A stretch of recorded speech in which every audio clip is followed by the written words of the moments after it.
China created this new technology the US is behind. The next morning, the US has something new.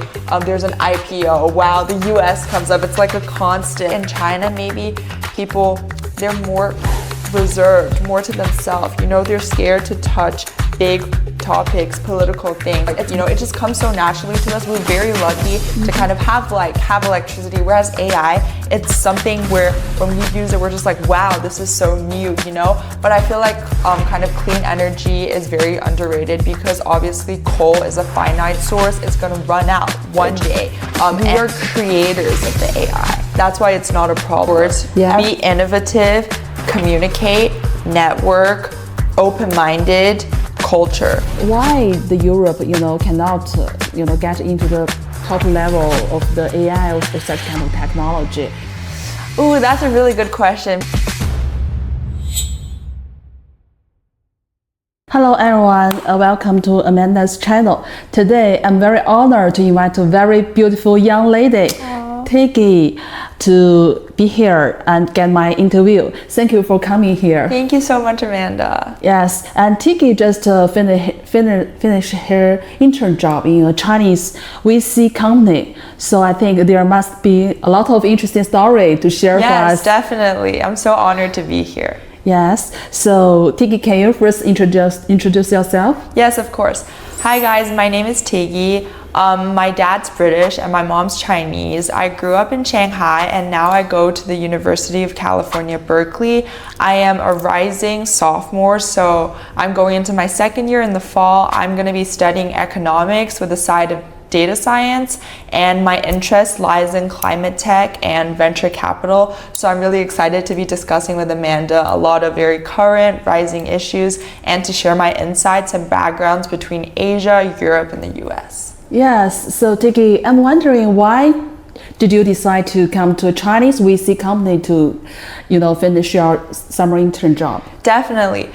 Because I've spent my whole kind of life in Shanghai, I feel a very deep cultural connection to China. I feel like especially Shanghai, very fast-paced, rapidly developing city, with lots of financial opportunities, a lot of kind of living opportunities.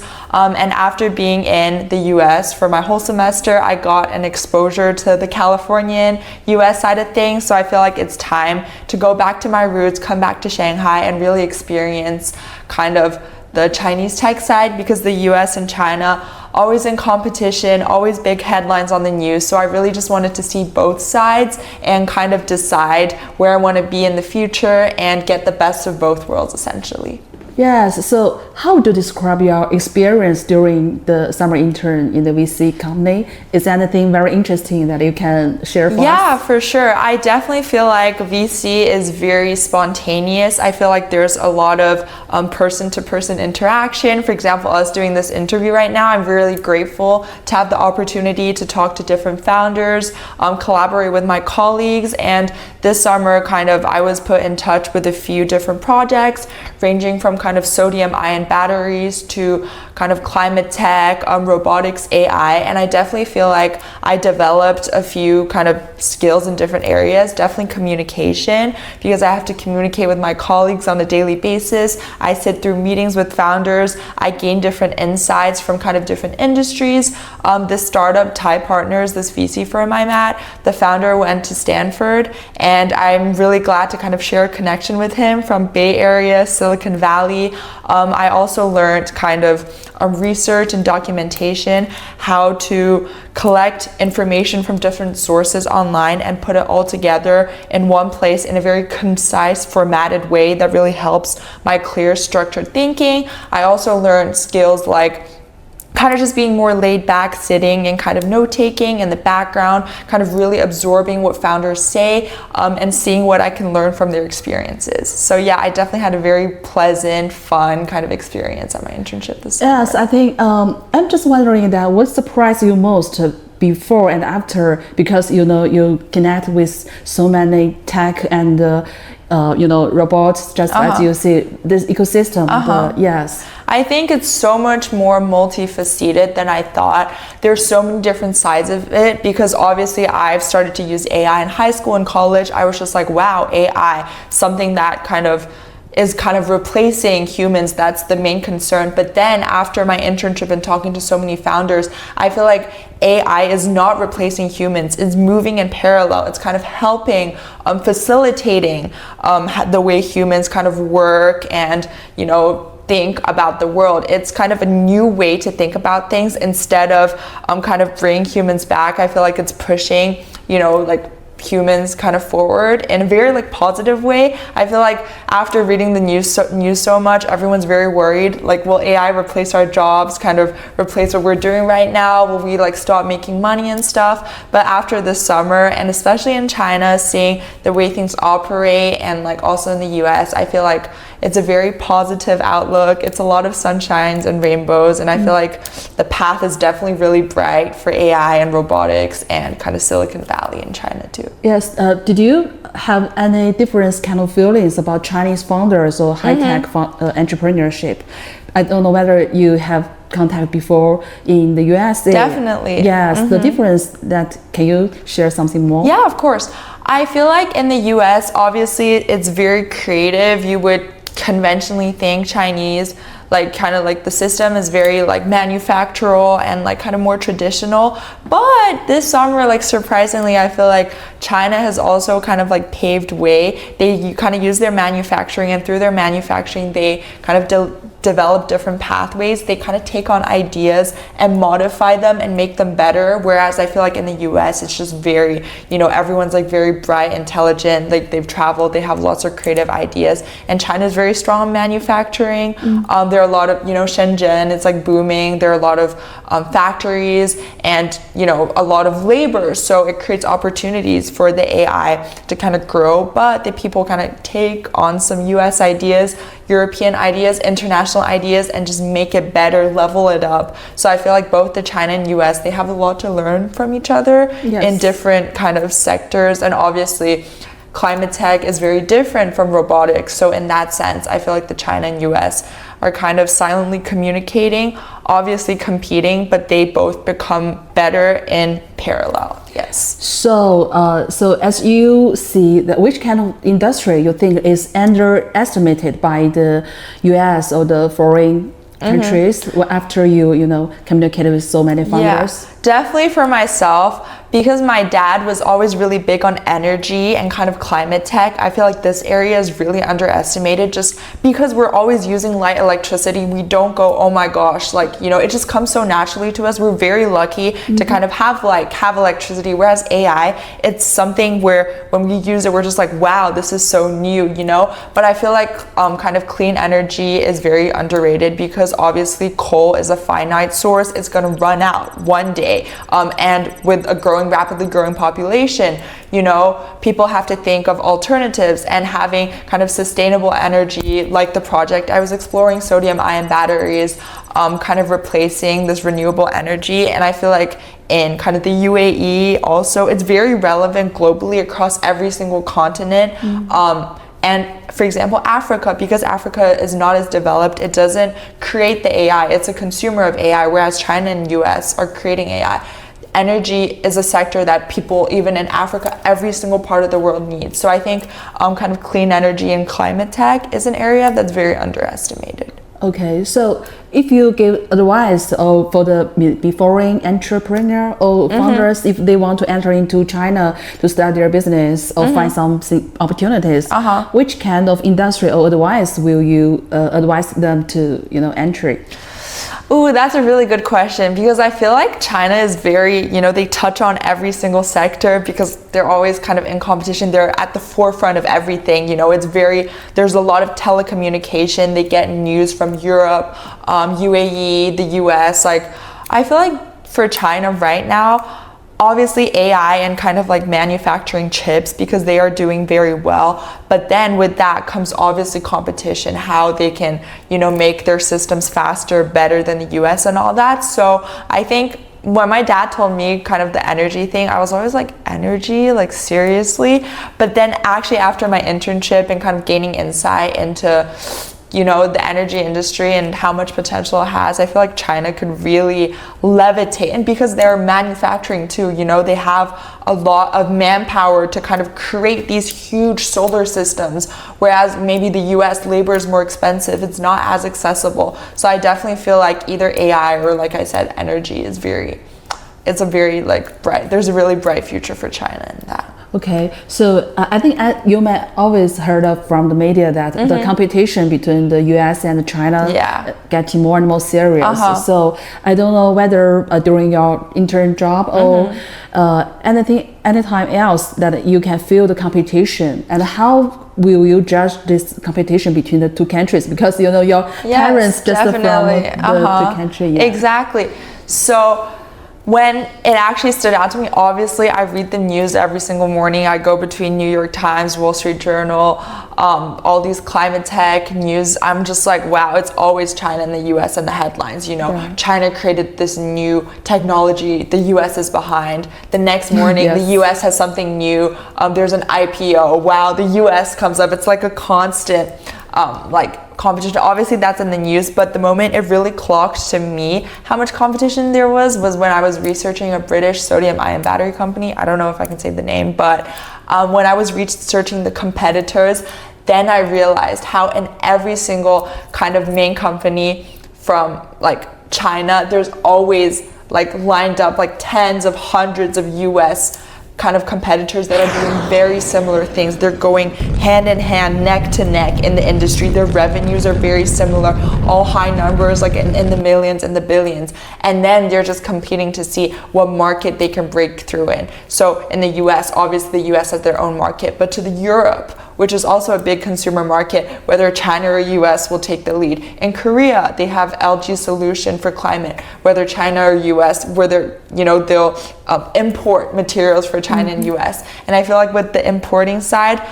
inevitably everything's gonna come from China just because of how cheap the labor is, how accessible it is. Obviously Shenzhen, Anhui, there's so many spots to build big kind of electricity kind of power sources, powerhouses, factories, and everything. So I feel like with that, China has a slight advantage. But then obviously if you look at the biggest AI companies, kind of OpenAI, Mark Zuckerberg, then obviously I feel like the US kind of takes a more kind of creative win, because I feel like the people just inevitably, they have a lot more creativity. But then at the end of the day, the companies have so much to learn from each other. If you look at their products, they're so similar to the point that I think, a company, before creating a product, they research the other countries' products and technology, and they take the best things from it and then their own innovation, which makes their product better. And I feel like that's how the AI market has been able to develop so rapidly over the last kind of 5 to 10 years. Yes. Yeah. So if there are two sentences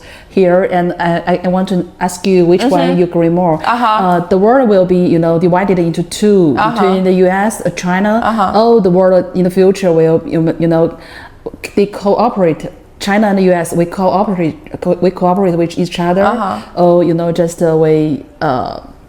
Which one you agree more? Definitely that they will cooperate. Obviously I'm biased. I want them to cooperate because I grew up in China. I don't want them to be an inevitable competition, because I feel like even for my work, I will need to kind of learn from China. When I'm doing research for a Chinese company, I take in skills I've used from studying in the US. In my everyday, I take what my professors taught me at Berkeley and put it into my research at a Chinese company. Even in my job, I hope to do VC in Berkeley, and I feel like I will need to take my experiences from, interning at a VC firm in Shanghai. And obviously that's for myself and just being a little selfish, but I feel like inevitably, the two countries, they're so hand in hand and they have so much to learn from each other. It's almost a shame that they don't merge into two and make the world a better place and have to be in competition. So I would definitely agree with the second one more, that they're kind of going in parallel and merging into one. Yes. Okay. So if a person in America, he want to start his maybe AI company, robotic company, will you suggest him to come to China or stay in US? Ooh, that's a really tough question, because obviously for an American, I would suggest kind of staying in your country. It's kind of his comfort zone. He knows how things operate, because if he comes to China, it's a whole new supply chain for him to learn. It's a whole new kind of language to familiarize himself with. He has to find kind of new companies, new investors. He has to start from scratch with everything. So I would suggest in the US. But kind of 20-30% on the other hand, he's bringing in an idea that is so used, it's already so ran through in the US to China, and Chinese people might appreciate it. So if you think long term, China's the good plan, because he might face initial challenges with the language barriers, with the supply chain analysis, with talking to investors, kind of funding, pre-seed, all of these problems. But then in the long term, the Chinese people in the Chinese market might appreciate the creative ideas he brought from the US so much more, just because there's so many like that in the US, that in China people are going to be like, wow, this is different, I need this product. Yes, I think you have a lot of strengths, because you know each country a lot. Exactly. Yeah, for that I'm very grateful, and I feel like for a lot of entrepreneurs, like you must spend, especially if you're in AI, like I urge people to spend some time in China, look at the way it works, go visit factories, because it's only after I literally set foot in a robotics company, I actually looked at the machines, I'm just like, wow, like this is so cool, this is so different, this is like, it literally opened my worldview, you know, whereas like kind of sitting behind a computer, just like doing research, you never learn as much as going out there and kind of like seeing and learning. And then you can, at the end of the day, bring your experiences back to the other country and kind of leverage that and kind of make your own sector shine using all of the experiences you've had through both countries. If you start a VC and in the future, which country you will prefer most? You will maybe invest more money in the US countries? So which kind of industry in China or in the US? That's really interesting, yeah.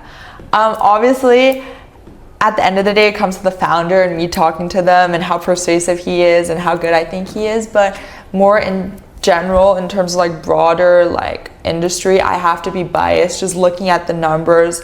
Definitely AI in the US, because if you literally just take the statistics, I was reading the article of the news this morning. Mark Zuckerberg, he posted a manifesto, it was 6,500 words on, you know, how AI has to be more free, how it's remodeled. And I feel like once that is actually put into place, the US AI will be so powerful, so unstoppable. So definitely, if I were to kind of be in a VC, I would definitely want to talk to a lot of kind of AI startup firms, whether that's AI in kind of healthcare, AI in kind of like retail, AI in robots, AI in kind of medicine, like that type, because I've like been through so many decks. I just realized how many ways there are to use AI in kind of like products. It's not just open AI for like studying and AI for research. There's also AI kind of for lamps. There's AI vehicles to send your deliveries. There's AI for, you know, your eyes, like making your eyesight better. There's so many different kind of branches into AI. And in the US, AI is so big as a whole. I just see so much potential in all these branches expanding onwards with the use of AI. And obviously in China, probably AI too, just because of like number statistics. But I would also look into kind of humanoid robots. Like a few founders came and talked, and they kind of won kind of like robotics competitions, and there are a lot of smart brains out there in China, and I feel like I see a lot of kind of potential in that just by talking to people and looking at the trajectory. Okay, so you know, you will learn economic, and we know that the cost of the product is very important. Yes. And you know, in China, the cost of the AI, the cost of the supply chain is much cheaper. Everything's cheaper. Yeah. Everything is so cheap than in the US, in the Europe. So do you think it is still very, you know, strengthens in Chinese economic or high tech? Do you think it is a strength or shortcoming? Because cheap means that they cannot be sold in high. Yeah, of course. I feel like It is a strength to a large extent, but then if you think about it, a lot of US companies are also very smart. They do their manufacturing in China, they import from China, and then they take that into their products. So I feel like the government in the last few years has also taken into account of that. So then kind of China puts like tariffs on that, you know, they don't allow like as much like import as whatever. And I feel like if China lets other countries kind of do their manufacturing and then the credit goes to the US for the product, then they will, it's a shortcoming, you know. But in the long term, if they kind of keep kind of like more secretive, if everything in China is manufactured just for Chinese companies, on the long term, it will be such a big advantage. And also because there's a big population, so many more people working, you know, so then with the more work and labor, you produce more product and there are more consumers in the market too. So it's kind of like the like supply chain, you know, it just like multiplier effect, everything multiplies, everything builds up so much quickly. So I think it's an advantage. So you think the smart entrepreneur will, you know, put the factory in China? Yeah, and that's like a case I've seen, you know, that's becoming more common because entrepreneurs, they learn from each other. They see successful entrepreneurs and then they look through the data and they're just like, oh, manufactured in like Shenzhen, or like, you know, you go manufacturing city and then it's like brought out. So as you see so many founders in China, actually they have their IPs, right? Yeah, for sure. Most of them just inventation is by them own. But exactly, using their brains, and it's like within the Chinese, like mainland China. Yeah. So do you think they are full of high tech, the tech, you know, comparing with the US founders? So do you think there are something amazing projects that which will makes you feel that, wow, this is very, you know, high tech projects? If I'm gonna be honest, I feel like a lot of things being pitched I've kind of seen or heard before. Even I was sitting in a meeting, my boss was like, Tiggy, go research this online to see if they have it in the US. And then boom, I literally type in the keyword of the product. I think it's like confidential, but then I see, oh, they already kind of have the product in the US. So I feel like in that sense, like I mentioned, I feel like the creativity is definitely sourced from the US, and maybe because of like kind of like education too, the way kind of they were educated to like think out of the box, whereas maybe people in China, they do things to perfection. They're very, very smart, but they're smart in a very kind of contained, conventional, limited way. So the products I've seen so far, and obviously I've done an internship for 2 months, I can't speak for everything, but I've seen a few pretty cool things, but there's nothing as mind-blowing as what's going on in the US, if I may be really honest. Okay, your mother is Chinese? Your father is... He's British. British, yes. I think it is interesting that you grew up in the two totally different kinds of culture. For sure. So can you tell me something more interesting when you grew up? And Okay, so when I was growing up in Shanghai, I feel like just Shanghai, the city, it's all very, very developed, very, like it's very fast-paced too. And then when I go to California in the US, I feel like it's very laid back, but then everyone's so smart. Like, it's very chill, as in they don't kind of 没有那么卷. But then everyone, like every single person, they still have a drive and they know what they want to do. And I feel like that kind of might be like a cultural difference. Whereas in China, everyone just like kind of tries more hard, whereas in the US, because of the way like things have formed over the years, like it's already very political, very free, very liberated. It's like just in everyone's souls. It's like a very like laid back kind of vibe, and everyone you talk to, they don't like talking about like studying or whatever, but then you can see it, 他们的内涵, they're all very kind of like knowledgeable. They know what's going on in the world, and especially kind of just China in general, because I've traveled in China, I feel like there's still kind of like a gap between like the very, like Shanghai, Shenzhen, like Beijing, Chengdu, like booming, like places, like technological hubs, whereas kind of a few like cities are like, you know, you can kind of like see the wealth gap more apparently, whereas in the US there's that problem too, but you know, kind of in the area I'm in, like Silicon Valley, Bay Area, everyone's like pretty like, well, you know, they're very knowledgeable, and I feel like that's like a big difference I've seen. Yeah. So do you think your thinking method is more like the Eastern culture or the Western culture? I feel like because I went to an international school in Shanghai when I grew up here, and then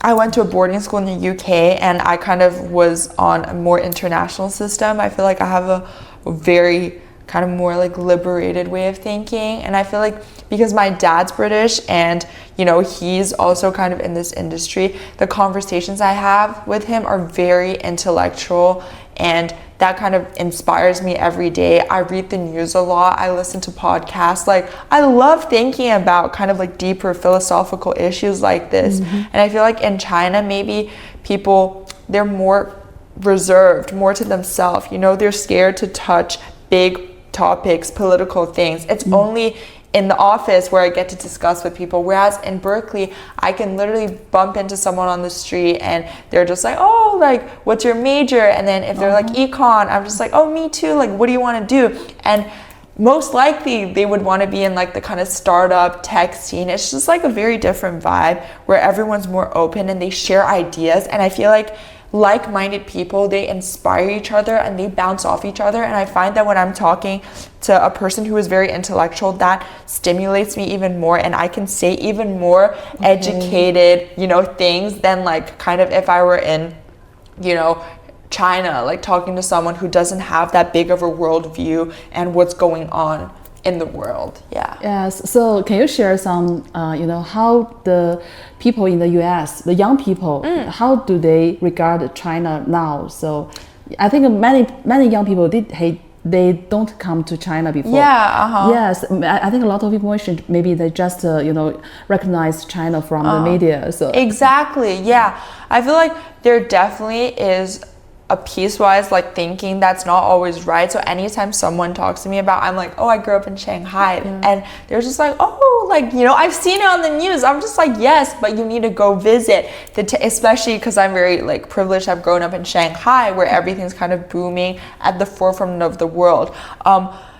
They're thinking obviously because of the media, but then I feel like because China is mentioned so much to be in competition with the US, they know it's up there in the world. They know it's advanced. They know it's technological. They know it's at the forefront too. So it's not just very kind of like black and white, you know, like the US is amazing, like the China is still back in like the industrial, like manufactural days. I feel like especially I go to Berkeley, so we're talking in the Bay Area, in Silicon Valley, where technology is booming. So everyone is very up to date on the knowledge. Everyone knows that DeepSeek is such an amazing thing that China, kind of the founders are Chinese, that's booming in China. Everyone knows about Doubao AI and how it can, you know, create images of people. So although there might be a lot of like nuance on the media, I feel like people still perceive it as very kind of developed and very new and up there and just kind of with a bright future, you know. So it's not like what we think, like just in the media it's all kind of bad, it's all kind of, you know, like negative. It's still, there's a still very positive outlook on China, and I try to promote that as much as possible. And all of my Chinese kind of friends who went to international school with me in Shanghai that are now studying in the US, we're always just like, guys, come to Shanghai. And some of my friends that actually end up coming to Shanghai, they are just stunned by the views of the bund. They're stunned by power banks because they don't have that in the UK. Obviously there's Apple Pay, but they're stunned by WeChat Pay, Alipay, all of these like technologically advanced things. They see robot dogs on the streets, like, and they're just like, wow. And I'm just like, welcome to China. Like, you know, it's very advanced and kind of not what the media portrays it to be sometimes. Yes, I think your college is so top, I think among the top universities all over the world. Yeah, definitely. Yeah. So I think the smartest young people will, I think most of them will start their own business or, you know, enter into the fabulous and top companies in the world. Do you think they will choose Chinese companies or Chinese to start their business? Because in some Chinese company, the salary is still very high, right? Yeah, Do you think definitely. that this will be their choice? I've talked to so many of my friends, they're just like, Tiggy, if I go study abroad in China, which city do I go to? I'm just like, wow, now you're thinking of studying abroad in China, because before everyone was like, oh, if I study abroad, I would probably want to go to London for a year. But genuinely, and because of Berkeley, again, going back to our conversation about Silicon Valley, the tech, the Bay Area, because people do see so much potential and do see so much opportunity. I think a lot of them are definitely considering. But then obviously, a lot of them, it's more comfort for them just in the US. They've grown up there. They know kind of like the culture, the system. Like there's obviously such a big difference between the way the US and China is. So I feel like more people are considering, but maybe in the next 3 or 5 years, it will be like, oh, wow, yes, I want to live in China. Now people are just curious. I feel like China's become so, from like the being not like so well known, just known as like manufacturing, to being already pushed to like, wow, I'm interested in China. I want to learn more about China. And I feel like with 3 or 5 more years of this technological development, it will be like, wow, I want to go live like 5 years in China. So I feel like it's a gradual process. It's getting there. More of my friends are kind of considering it, more exposure to China. Obviously, it's just the big cities, but I do hope that with the kind of technology, kind of AI, kind of the pushing, it will get to a point where I will be in China, maybe in 15 years with some of my best friends from Berkeley. We'll all be together kind of working in banking, VC, PE, startups, and it'll be like this ecosystem where we all know people from all around. It's really cool. We can go back to the Bay Area and visit our friends. We have friends kind of in Hong Kong, Shanghai, Shenzhen, Guangdong, like Chengdu, just like everywhere. And I feel like it will get there very, very soon. Yeah. Okay. Well, it seems that your friends just like, the world is just like small village. Exactly. So do you think if they come to China, the big challenge will be the language or the culture or something? Yeah, I feel like if we're talking kind of Shanghai, Beijing, the language is not even that big of a problem anymore because Chinese people are so educated, they're so willing to learn. Even in restaurants, kind of, I go out with my dad. My dad can speak Chinese, he speaks Chinese. And people will obviously respect him and try and talk to him in English and try their best to hold a conversation. And he's like, 没事没事我会说中文 and he's like fully fluent. Everyone's just like, oh my gosh, So, I feel like foreign people are like making an effort to learn because they know Chinese is a useful kind of tool to keep in your pocket, knowing like the language. So obviously language is a problem, but it's not a barrier at all because Chinese people can speak English too. They're really willing to learn. I feel like kind of the culture, it's definitely something to adapt to. Still kind of the thinking, like I said, the gaps between creativity, still cultural conventions. That's just, it's like just the history of the world, like for the last, 100,000 of years. Like we can't really change that. So it's up to kind of people from the US to really appreciate China as it is and kind of do their best to accommodate and kind of bring the US's culture here. So like our conversation before about the technologies, I hope the cultures merge too, because I feel like there are lots of points in communication that are very advantageous for each other because having grown up in both, there are amazing things about both places that the media doesn't show.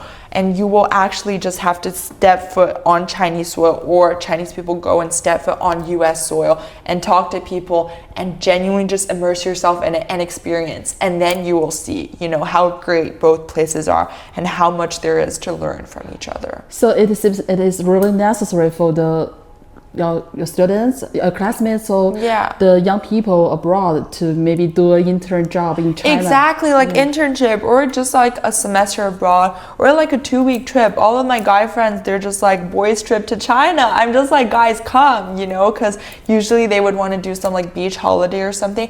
Now because of what they've seen on the news, like the AI, the tech, it's so cool, so convenient. They're actually just like, they want to come experience it for the culture. They're sick of kind of just like the beach, whatever holidays. And as we're getting older, I'm gonna be a sophomore. Like we're actually at a stage in our lives where we're trying to find a job. So we need to do something that benefits our own worldview rather than just like going to the beach and just like, you know, like having fun, you know, because China is such a great cultural, educational, just food, partying, just everything experience all rounded is just great. Yeah.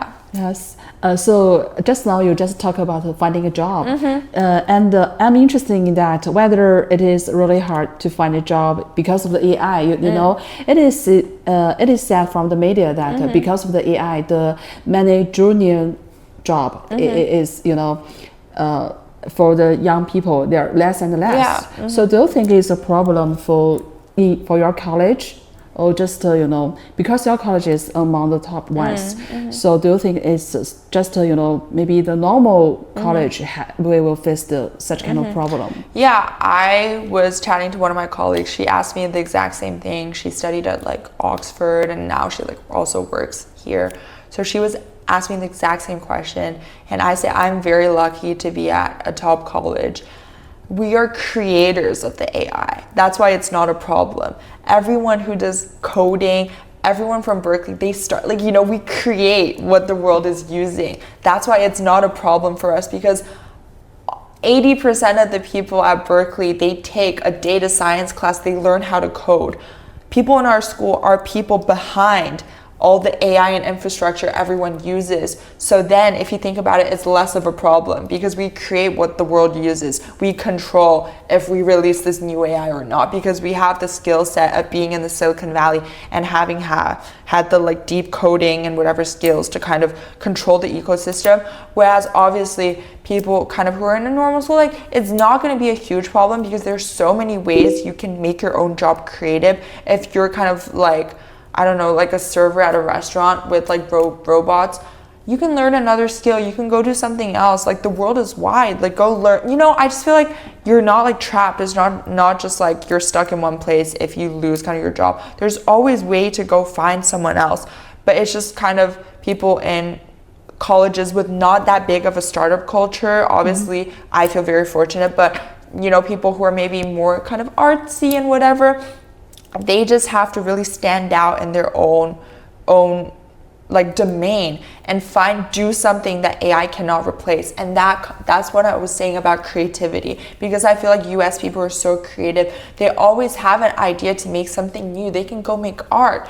You know, AI can't replace that. AI can't replace the fundamentals. AI can't write the way an author writes because their experiences and thoughts come down on paper, and AI can never replace that. So I feel like, although obviously it's an increasing problem, inevitably, there are always ways to overcome that. It just depends on your own drive and your own will.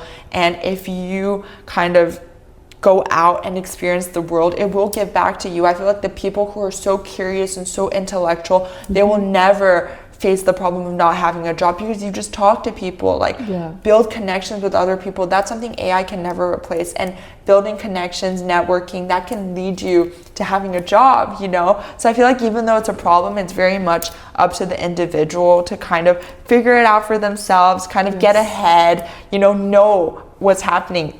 Obviously, now I know that AI is a problem. I'm going to try and be a creator of that. I'm going to try and be part of the ecosystem that controls whether people have a job or not. You know? It's so brilliant. I think it's a really good suggestion for the young people. Yeah, genuinely. Yeah, because, you know, I discussed with my dad this. He's just like, Tiggy, like, what are you going to do? Like, what if, you know, you're like behind a computer and, you know, AI does all the research and stuff. That's why I was discussing with him. Like, I love going out, meeting founders, like VC, kind of the Bay Area is just like such a good like experience. And obviously, like you said, some people are not at school like where the AI is booming, but you can always, you know, go there for a week, travel, like go talk to founders. Like, the world is wide, you know, it's just up to you to take advantage of that. And you also have the strengths that you know each country, the biggest countries in the world. Exactly. Yeah. And I feel like people can just kind of like travel, you know, to do that. Obviously, it's like costly and stuff, but I feel like it is an investment of a lifetime to kind of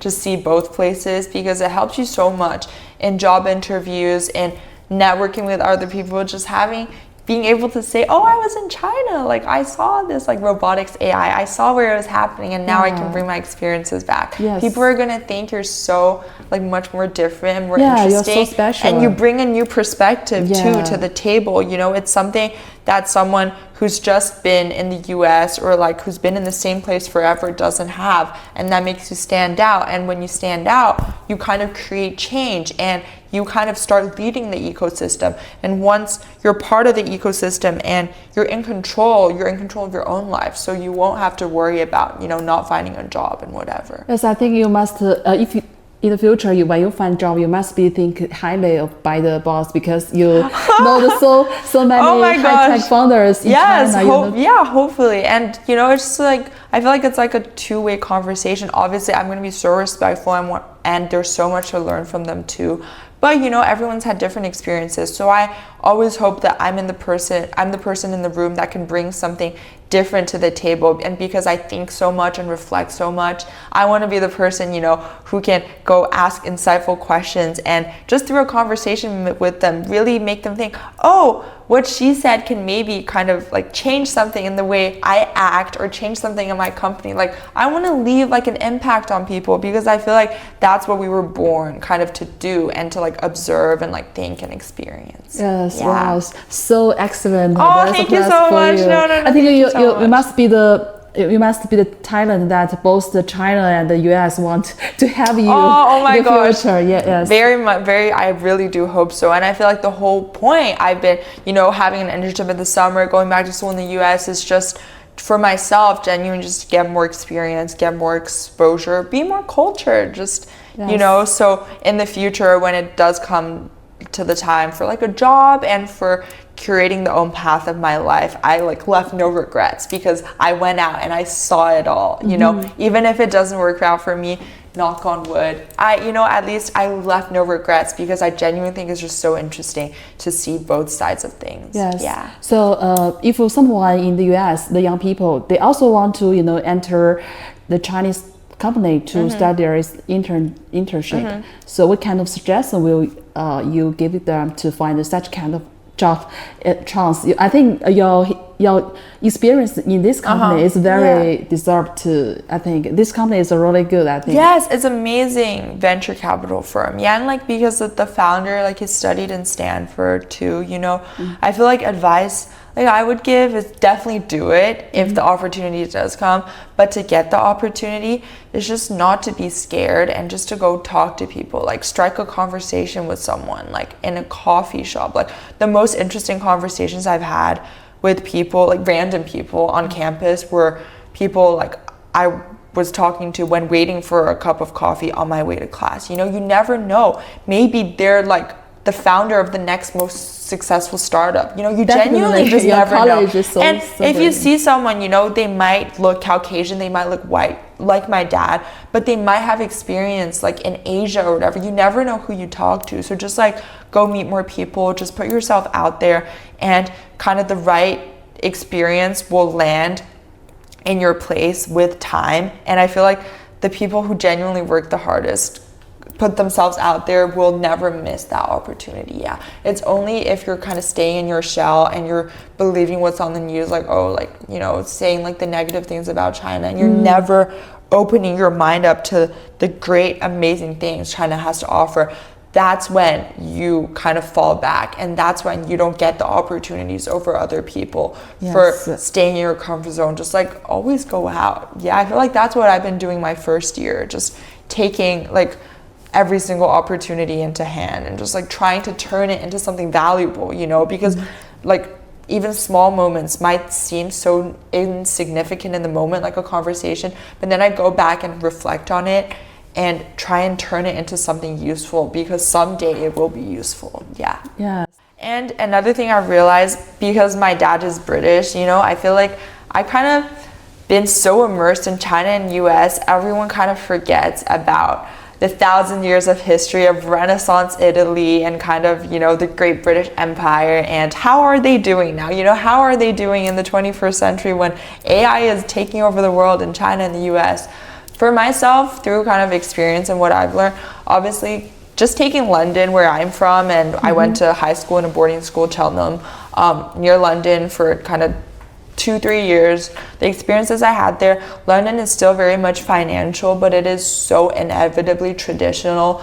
They try and take things from the US and China, but they're just not able to leverage that in a way that make themselves stand out. I feel like it's a great place for kind of arts, culture, very economically developed, very up there in the top cities in the world, but it's just kind of lacking that forwardness, that creativity, that drive to kind of push forwards in terms of like AI and technology, which is also respectable because just think about it, they have so much kind of culture in terms of like art, literature, music, you know. Yes. If they kind of merge into China and US, everything's the same, you know. You do need countries in the world that have their own edge to it, and I feel like for kind of European countries, it very much is kind of obviously the natural resources. If we're talking more Scandinavian countries, like up in like Sweden, Switzerland, like Iceland, and then in more kind of Central European, like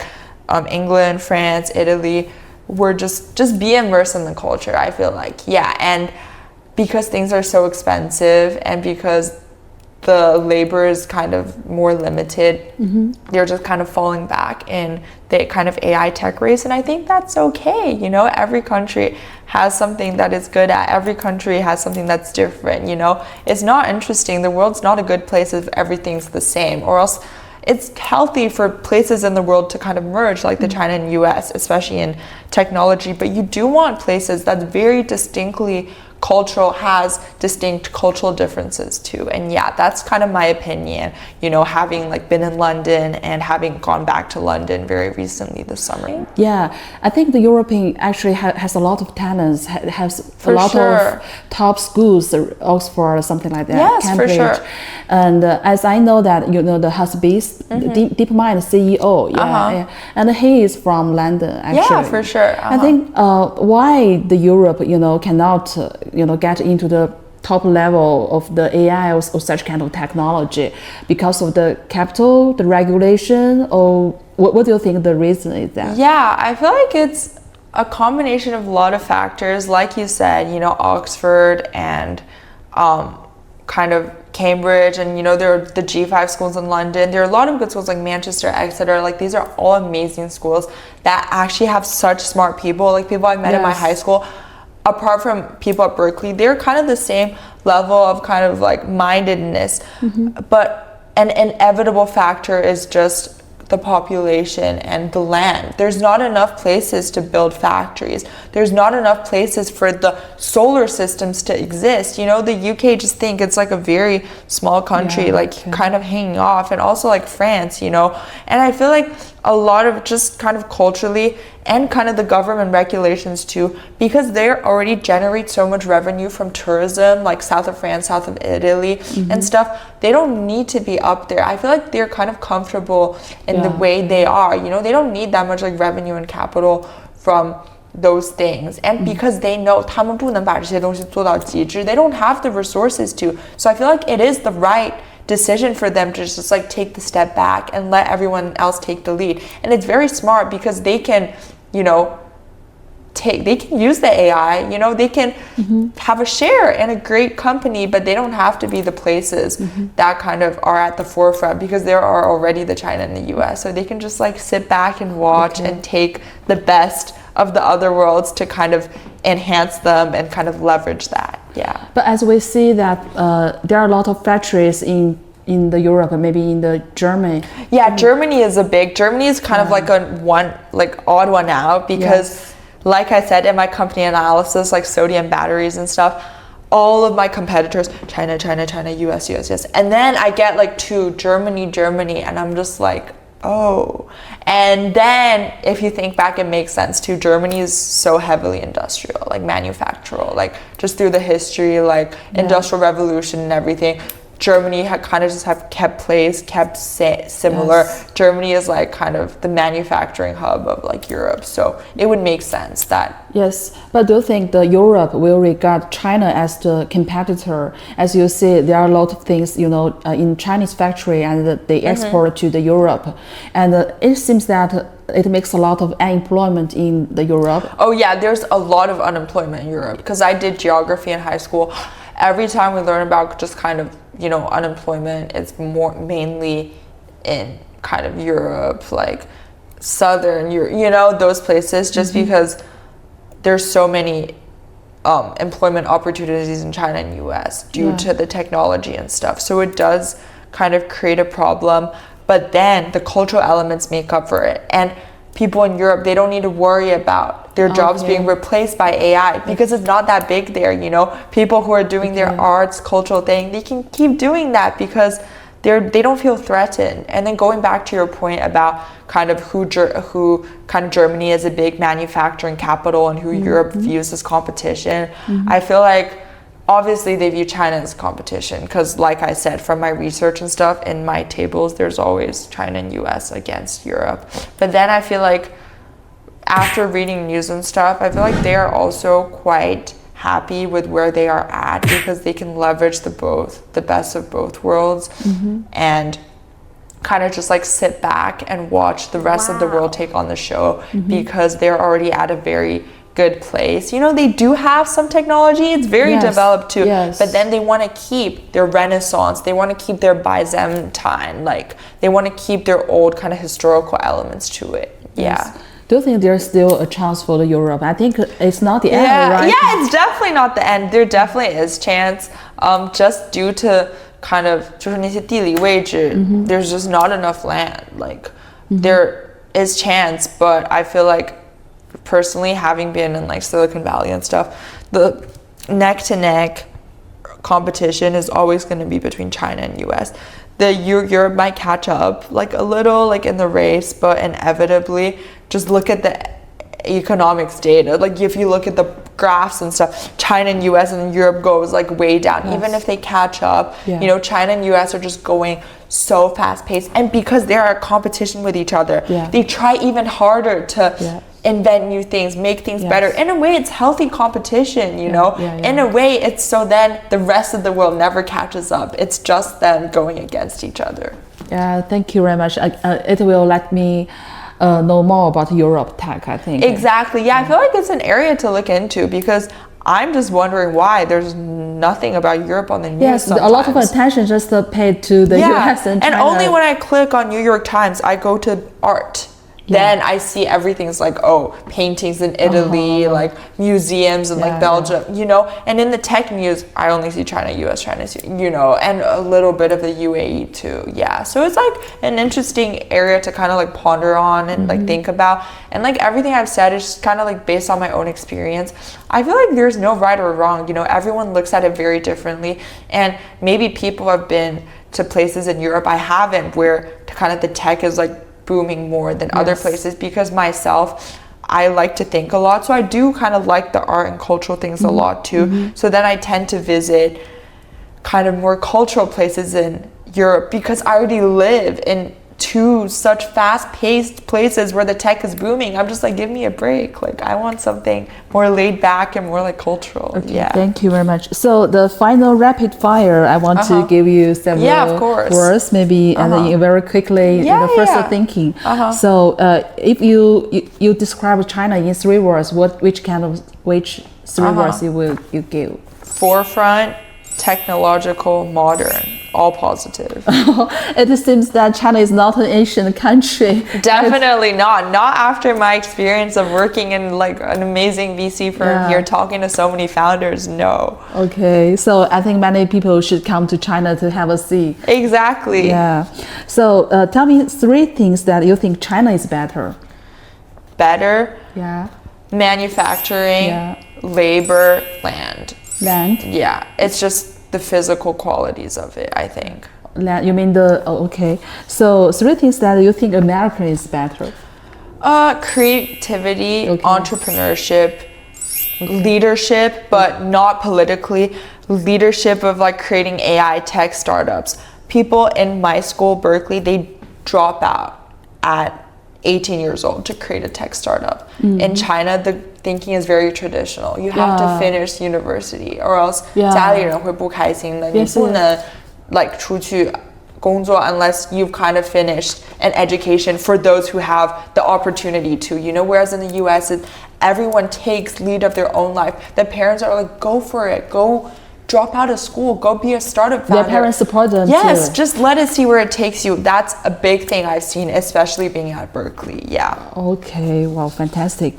So give me 5 words for those who want to do business in China. Okay, I'll give the person. Ooh, 5 words. Yeah. Be innovative, communicate, network, open-minded, culture. Embrace the culture because it's so different, but it's so good. Like, you know, don't read what's on the news. You know, you need to kind of immerse yourself in this culture and understand people better, or else how are you going to network with the founders? How are you going to get people to invest in your company? You know, if you want to do a startup here, but your thinking is still very much kind of like traditional, you think China is like very ancient, whatever, no one's going to kind of support you. You need to embrace, you need to be open-minded, you need to look at the world with humility and just like with open arms, you know, or else it's not going to take you very far, in my opinion. Okay, thank you very much. Thank you so much, Amanda. Thank you for your very like insightful questions, and I really made my brain work today trying to, you know, decipher kind of everything you said, and it gave me a chance to really think more deeply about these like very current pressing issues that are so relevant. I think today's interview is very valuable for those people who want to do business in China or want to know more about China. Exactly, yeah. For the young people. Exactly. I think it is totally different from what you have learned from the media, I think. Exactly, and it's genuinely just by experiencing, or else you will never find out unless you actually set foot in that factory, set foot in this country, you know, talk to people who's lived this culture their whole life. Yes, I think you must be the very successful VC company's manager, I think, in the future. Oh my gosh, hopefully. I better be successful. If you found this conversation helpful, please hit the like button and subscribe. Your support helps me bring more brilliant minds to the channel. See you.